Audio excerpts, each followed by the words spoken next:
The MEDays Forum, held annually in Tangier, is a meeting of political, economic and social leaders from mainly Mediterranean, African and Arab regions that bills itself as the Davos of Africa.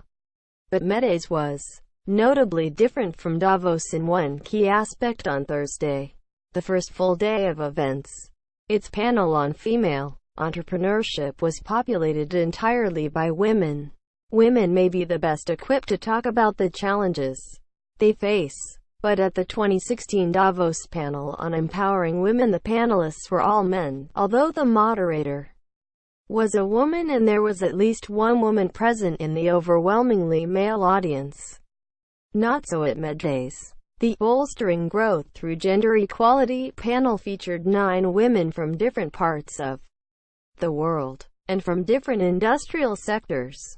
The session was chaired by Agadir Jawayhan, the director of the office of Jordan's Princess Tagrid Mohammed and an entrepreneur in her own right.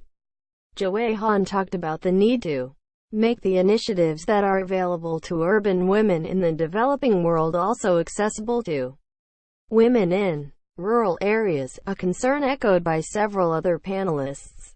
Ingrid Bouters-Waldring, the First Lady of Suriname and the panel's co-chair, stressed that encouraging female entrepreneurs has benefits that are not merely financial. Empowered women change the outcomes for future generations. For single mothers, self-employment allows them the greater flexibility needed in their schedules to care for children. Several of the panelists shared concerns over girls being either steered toward or away from certain professions.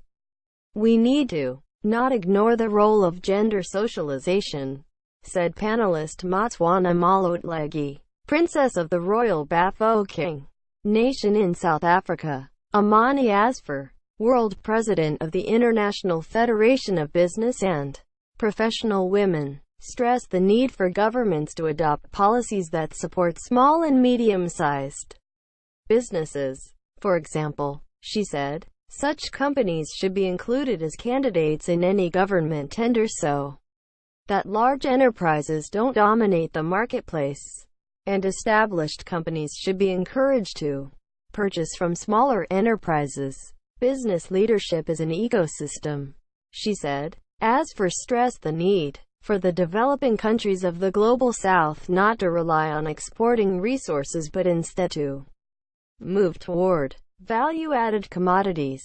This is about South-South partnerships, she said. We need to make our own technology. Think bigger. That is exactly what Ethel Delali Kofi is doing in her native Ghana and further afield. Kofi, who began writing software at the age of 17, is the founder and CEO of Adele Technology Consulting as well as the founder of Women in Tech Africa, which has members from more than 30 African countries and is expanding to Europe, including to France at the end of 2017.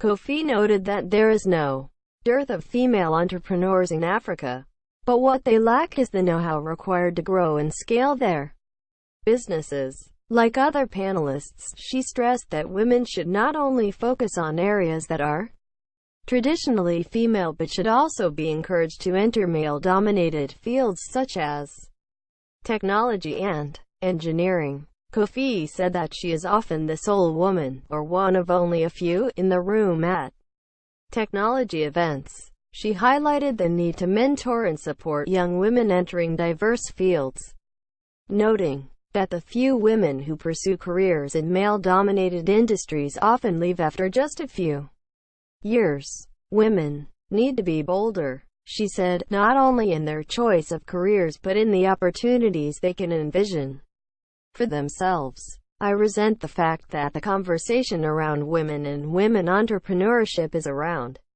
small business. Quote, Kofi said, women should be running big companies. We need to think bigger. We need to support our women to do more. Date created the 10th of November 2017. Yeah.